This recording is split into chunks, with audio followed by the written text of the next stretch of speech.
네. 이번 집중호우로 산림청 중부지방에 산사태 위기경보를 3단계인 경계로 올렸습니다. 그런데 이번에 산사태가 발생한 곳 중에 산사태 취약지로 관리되지 않았던 곳도 있었다고 하는데요. 전문가 연결해서 좀 말씀 나눠보겠습니다. 가톨릭 관동대학교 토목공학과의 박창근 교수 연결하겠습니다. 안녕하십니까? 네, 안녕하십니까. 예. 이번에 서울, 경기, 강원, 충청, 영동 지방까지 중부지방에 일주일째 비가 계속 내렸습니다. 집중호우로 피해가 계속 이어지고 있고 또 앞으로도 피해가 우려됩니다. 어떻게 지켜보고 계십니까? 통상 장마가 7월 말이면 끝나거든요. 예. 그러고 나서 바로 찜통 대기가 되면서 휴가가 시작되는데 이게 이때까지의 패턴이었는데 8월 중순까지 아마 장마가 지속될 것 같은데 네. 이것은 아마 가장 늦게 끝나는 장마가 되지 않을까. 1987년도에 8월 10일까지 장마가 됐는데 아마 기록 갱신이 될 것 같습니다. 네. 그리고 더 통상적인 장마보다도 비가 많이 왔거든요. 예. 산간 지역에서는 800mm도 초과했고 대부분 지역에서 500mm 이상. 그러니까 전 국토가 물에 흠뻑 젖었다고 볼 수 있겠죠. 그래서 곳곳에서 산사태, 하천 범람, 침수, 농경지 피해, 그다음에 도로, 그다음에 이런 것들이 피해가 발생했죠. 네. 안타까운 것은 중앙재난안전대책본부에 따르면은 예. 8월 7일 현재 사망 실종자가 27명, 안타까운 사고가 발생했죠. 그리고 이재민도 3,000명 정도, 그러니까 상당히 큰 피해가 발생했다고 볼 수가 있습니다. 네. 이번에 특히 산사태 피해가 상당히 여러 곳에서 많이 났습니다. 네. 비가 많이 오니까 흙더미가 이제 무너지는 현상이고 이 규모가 상당하더라고요. 네. 왜 이런 현상이 발생하는 겁니까? 일단 우리나라는 국토의 70% 정도가 산낙 지구가 되어 있지 않습니까? 네. 그러니까 비가 많이 오면은 산지에서는 토사 유출이라든지 그러니까 그런 게 많이 발생하죠. 그래서 우리나라도 항상 그 산사태 위험이 있다고 봐야 됩니다. 그런데 이건 자연 현상이고, 그다음 인재 쪽을 보자면은 네. 이 인명 재산 피해가 지금 지속적으로 증가하고 있는 거거든요. 그 원인은 일단 이상 기후로 의해서 비가 많이 오는 것도 있지만은 예. 위험지구 다시 해서 산사태가 발생한 할 지역에 보면은 뒤에는 산이고 앞은 개울인 데가 많거든요. 예. 그러니까 개발 욕구가 상당히 많겠죠. 예. 펜션이라든지 이런 것들이 그렇겠죠. 그리고 이런 위험지구에 대한 건축 허가가 제대로 규제를 못하고 있다라는 어떤 인재적인 요소도 볼 수가 있겠습니다. 네. 뒤에가 산이고 앞에가 개울이고 그러면 뭐 캠핑장이라든가 펜션으로 이용하기엔 참 좋을 것 같아요. 평소 같으면 그런 그렇습니다. 땅을 보면 그런 생각이 들 것 같은데 정부에서 산사태 위험지역 관리하고 있잖아요. 지금 어떻게 관리하고 있습니까? 지금 산림청에서 산사태 위험지구 등급을 설정하거든요. 네. 그런데 제가 판단해 볼 때는 전혀 현실성이 없는 거다. 사실 지금 현재 위험지구로 할 때 보면은 경사도와 다른 산림 상태, 다른 모함, 다시 산이 어떻게 숨겨져 있냐, 이 세 개로 가지고 주로 평가를 하는데 네. 실제적으로는 산사태가 많이 발생하는 데는 돌산이 아니고 흑산이거든요. 흙으로 됐은 데인데 네. 이런 것들도 우리가 좀 더 고려해야 되고, 그리고 인문 상태, 다시 해서 산사태가 발생하면은 직접 우리 생명과 재산의 피해가 발생하는지 안 하는지 여부가 네. 매우 중요함에도 불구하고 이것은 기준에서 제외가 되었습니다. 그러다 보니까 이와 같은 잘못된 산사태 위험지구를 기준을 설정하다 보니까 네. 정부에서 낸 어떤 자료하고 현실하고는 상당히 맞지가 않죠. 네. 이 부분에 대해서는 전면 재검토 작업을 해야 된다고 봅니다. 이번에 인명피해가 발생했던 가평 펜션이라든가 평택도 있고 또 골프장에서도 산사태가 났고 안성의 양계장도 산사태가 났는데 여기는 정작 이 산사태 위험지역 취약지역으로 지정이 안 돼 있었다고 들었어요. 네, 그렇게 언론 보도로 확인을 했는데 예. 그러니까 산사태 위험지구를 지정하는 어떤 기준이 잘못됐다고 봅니다. 네. 어떻게 하는 게 좋은 거 하니까 제 생각은 일단은 마을 디산이 경사가 있겠죠, 그죠? 네. 그다음에 흙으로 된 흙산일 경우에는 예. 큰 비가 올 경우에는 언제든지 산사태가 날 가능성이 있다. 다시 얘기해서 돌산에서는 예. 산사태가 나지 않거든요. 예. 그래서 집 주위에 뒤편 뒤산이 흙산으로 됐다. 큰 비가 온다 그러면은 어떤 조치를 취해야 되겠죠. 예. 그래서 이번에 피난댁도 보면은 전부 다 흙이 실려 흙하고 일부 이제 자갈들 큰 예. 돌들 실려 내려와 가지고 피해를 봤는데 그런 것을 본다면은 기준을 다시 설정을 해야 되고 산사태는 어차피 날 수밖에 없는 상황이지 않겠습니까? 네. 그렇다 그러면은 산사태는 날 수밖에 없는 상황이라 그러면은 어떻게 하면은 인명 피해를 최소한으로 줄일 수 있느냐 여기에 대한 어떤 방안을 마련하지 않으면은 네. 산사태로 인한 아까운 인명 사고는 계속 발생할 수밖에 없다. 그래서 예를 들어 하나 들면은 지금 산사태 대책으로 사방댐을 많이 설치하고 있거든요. 네네. 그런데 아주 깊은 산골에 설치를 해요. 그러니까 깊은 산골에 가면은 산경사가 급하잖아요. 예. 그리고 당연히 산경사가 급하고 이러니까 산사태 위험지구가 되겠죠. 그런데 거기는 산사태가 나더라도 밑에 사람이 살는 공간이 아닌 것 같으면은 굳이 방을 할 필요가 없잖아요. 네. 그런 어떤 잘못된 기준에 따라서 일을 하다 보니까 대책도 네. 실효성이 없는 대책을 수립한다. 그렇게 볼 수가 있습니다. 특히 최근에요. 태양광 시설을 산에다가 설치한 경우가 많이 있거든요. 네. 이런 것 때문에 산사태가 좀 날 우려도 좀 있습니까? 이제 경사도를 봐야 되겠죠. 예. 경사도 판 경우에는 격한 경우고 만약에 흑산으로 되어 있다 그러면은 예. 큰 비가 오면은 당연히 산사태가 나죠. 그거는 태양광 설치가 조금 더 기여했을지 모르겠습니다만은 예. 일단은 흑산이고 경사가 있으면은 산사태 위험지구로 봐야 되겠죠. 예. 지금 충청남도 쪽 그리고 전북 쪽으로 비가 상당히 많이 온다고 하고 7044님 익산은 비가 너무 많이 와서 고속도로에 차들이 서 있습니다. 박상대님 군산도 비가 많이 와서 앞이 안 보일 정도입니다. 서현님 같은 경우에는 무주입니다. 집 옆에 큰 호두나무 3그루가 뽑혀서 저희 집 담에 누워있네요. 다행히 지금 비가 소강 상태이지만 갑자기 비가 내리면 흙과 함께 쓸러 내려올까 걱정입니다. 라고 말씀해 주셨는데 산사태 전조 증상 같은 거 있으면 좀 알려주세요. 일단은 뚜렷한 전조 현상을 우리가 발견하는 게 상당히 어렵습니다. 왠가하니까 산사태가 비가 비가 쏟아질 때 발생하잖아요. 네. 그러면은 앞이 거의 잘 안 보이거든요. 예. 그래서 산에서 어떤 현상이 알 수가 없습니다. 일각에서는 지하수름이 어떠니 이런 얘기를 하는데 네네. 보이지 않잖아요. 장대비고. 비가 내릴 경우에는 네네. 네, 그렇습니다. 그래서 제일 확실한 방법은 자기 뒷산이 살고 있는 집의 뒷산이 흙으로 되어 있는 산이다. 예. 그리고 경사가 좀 급하다. 그리고 물길이 그렇게 그쪽으로 마을 쪽으로 나 있다. 한다면은 일단 산사태 위험지구로 판단하시면 됩니다. 그래서 그런데 거주하고 계시는 분들은 소스럽지만은 큰 비가 오면은 잠깐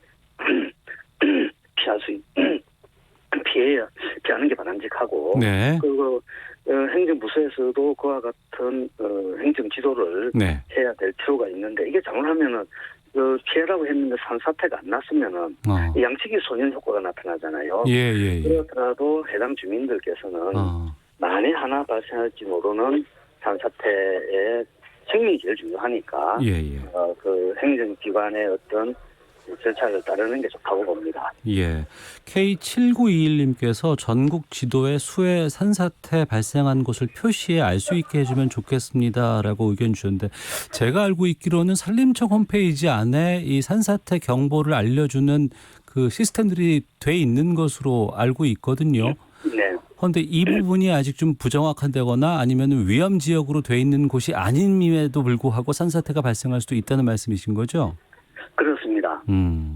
알겠습니다. 지금 현재 그 산림청 홈페이지는 나름대로 네. 산사태 위험 지구들을 조사를 해서 하고 있는데 네. 뭐 이번에도 알다시피 그 인명 피해를 최소화시키는 데는 실패했지 않습니까? 그렇다 그러면은 산림청에서 지금 하고 있는 산사태 위험 지구라든지 네. 여기에 대해서는 전면 재검토를 해야 될 필요가 있다고 봅니다. 그러니까 알겠습니다. 기준도 현실에 맞게끔 예. 다 고쳐야 되겠죠. 예. 산림청에서 운영하는 홈페이지 이름은 산사태 정보 시스템 이렇게 포털에서 검색해 보시면 찾아서 확인하실 수는 있겠고요. 자, 가톨릭 관동대학교 토목공학과 박창근 교수와 함께 말씀 나누고 있는데요. 이번에 산사태뿐만 아니라 이제 하천 범람도 상당히 걱정이 됩니다. 지금 하천 수위는 잘 관리되고 있습니까? 네, 일단 한강의 경우로 보면은 저 위에 소양강 댐이 있고 충주 댐이 큰 두 개의 댐이 있던 홍수 예방을 하는데 결정적인 역할을 하고 있고, 네. 그리고 그것이 이제 내려오지 않습니까? 물 방류를 하면은 한강을 통과하는데 뚝들이 제방들이 쌓여있지 않습니까? 예, 이런 것을 통해서 홍수 예방을 하고 있는데, 단 결론적으로 말씀드리면은 지금 한강의 어떤 서울 구간 네. 같은 경우 대도시 구간에는 200년 빈도의 비가 오더라도 대방부터 2m, 여구가 2m 정도만큼 물이 차있게 돼 있거든요. 예. 그러니까 200m 비가 오더라도 그럼 홍수가 높아질 거잖아요. 예. 그러면은 제방까지 거리가 아직 2m가 더 있다는 얘기죠. 그래서 만약에 제방을 넘으려 그러면은 네. 적어도 한 500년 빈도 비가 와야 침수가 아니죠. 대방 붕괴 피해, 예. 원료죠. 그런 어떤 피해가 발생을 범람이라든가. 범람. 예. 그래서 지금 뭐 낙동강, 한강뿐만 아니라 낙동강이라든지 우리나라의 큰 국가천 같은 경우에는 이미 충분히 홍수에 대응하게끔 되어가 있고, 특히 네. 한강 같은 경우에는 네. 이제 물을 내보내면은 한강 수위가 높아지고 그다음에 침수 위험이 가능성이 있기 때문에 여주 쪽에 네. 농경지를 아주 큰 데를 저류지로 확보를 했어요. 그러니까 한강의 수위가 어느 정도 올라가면은 옆으로 물을 다 빼놔버리죠. 예를 들면 우리 중국에서 이번에 하류 지역을 보호하기 위해서 중간에 뚝을 파괴해가지고 도시를 침수시키게 했던 게 있지 않습니까? 산사태 우려난다고 해서요, 그때. 그렇습니다. 중국에서 그것도 언론에서 많이 나왔잖아요. 그런데 우리나라는 민주주의 사회이기 때문에 어떤 마을에 그냥 하면 안 되잖아요.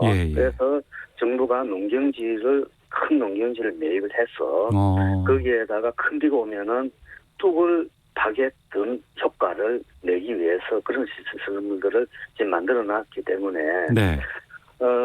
한강 본류의 어떤 범람은 아주 작고, 다만 뚝이 있으면은 물이 하천은 못 나오잖아요. 내수 피해라 그러는데 침수 피해 이런 것들은 곳곳에서 발생을 하고 있는 상황입니다. 예.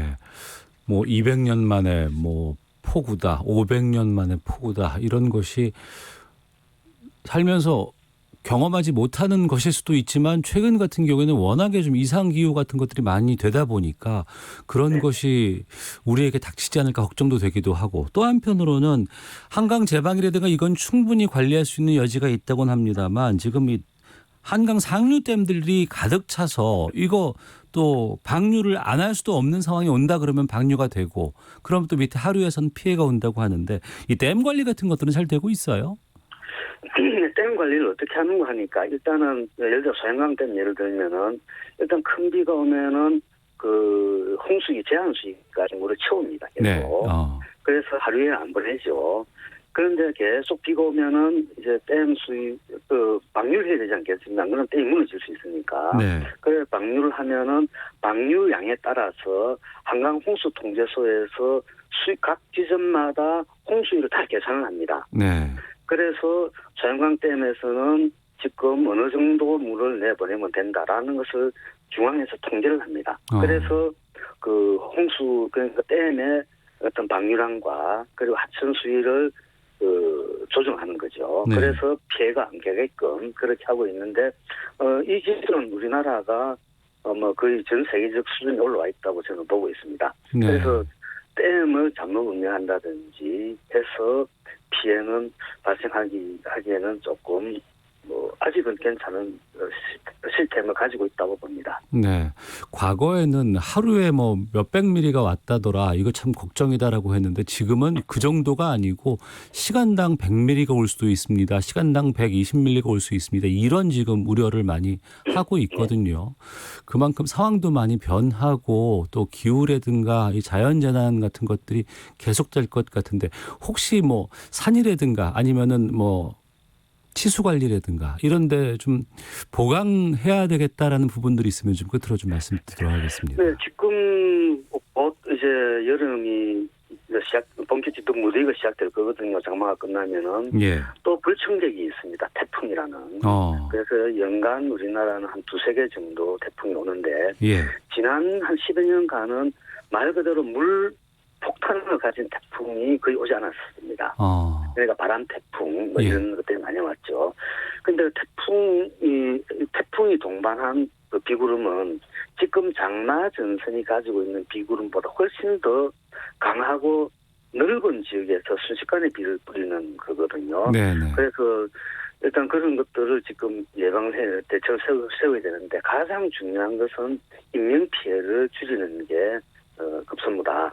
그리고 지금 현재 아까 말씀드렸다시피 큰 하천 같은 경우에는 대부분이 정비가 완료됐는데 네. 중소규모 하천이라든지 소하천 같은 경우에는 아직까지 홍수에 노출되어져 있습니다. 지금도 많은 지역에서 중소하천들이 범람했지 않습니까? 예. 그리고 도심지 같은 경우에는 하수관거가 있거든요. 이 네. 하수관거가 비가 오면은 물이 물이 이제 소통하는 공간이거든요. 물이 흘러내리는 공간이거든요. 그런데 도심지 같은 경우에는 이 하수관거가 대부분이 규모가 작습니다. 그러니까 침수피해가 많이 발생하는 거죠. 예, 역류하게 되는 거죠, 또. 그렇습니다. 역류하고 이러죠. 그 서울시도 옛날에 광화문이라든지 뭐 며칠 전에도 저기 강남역 쪽, 예, 그쪽 상습 침수 지역이에요. 예. 그래서 그쪽이 저지대인 것은 맞지만은 제가 현장을 조사를 해보니까 하수관에서 병목 현상이 생긴다든지 또는 관이 휠 수가 있잖아요. 직각으로 끊길 수도 있잖아요. 이런 데는 물이 잘 안 통하거든요. 그리고 관의 규모가 작고 이런 현상들이 서울 시내에도 많이 발생하고 있습니다. 많이 개선되었음에도 불구하고. 그런데 서울은 어느 정도 되는데 지방에 가면은 이런 것들이 거의 안 돼 있습니다. 네. 왠가 하니까 이거는 생색이 나는 사기 아니잖아요. 예. 그러니까 10년 20년마다 한 번 발생할 거를 지금 돈을 들여서 한다는 게 되냐. 그리고 소를 잃어야 또 외양간을 고치잖아요. 예. 그런 어떤 것 때문에 지자체장들이 그와 같은 사업에 조금 소극적이고 그리고 정부도 거기에 대한 예산을 아무래도 소극적으로 편성하겠죠. 그래서 네. 이번에 뉴딜 사업을 지금 그린 뉴딜 사업을 하고 있는데 친환경 홍수 예방 대책을 포함을 해가지고 지금 침수 피해 이것은 중소규모 이상의 대부분의 우리나라 도시에서는 발생하고 있거든요. 알겠습니다. 그래서 이런 구조적인 어떤 해결할 수 있게끔 네. 그린 뉴딜 사업에 포함시키는 게 어떻겠냐 하고 제안드리고 싶습니다. 예, 알겠습니다. 말씀 고맙습니다. 네, 감사합니다. 예, 가톨릭 관동대학교 토목공학과의 박창근 교수 연결해서 말씀 들었습니다. 중간에 잠시 전화 상태가 썩 고르질 못했는데 양해 말씀드리겠고요. 청취자 0055님 대구에 계시는 것 같은데 대구도 앞이 안 보일 정도로 비가 많이 내립니다. 모두 안전 운전하세요라고 문자 보내주셨습니다.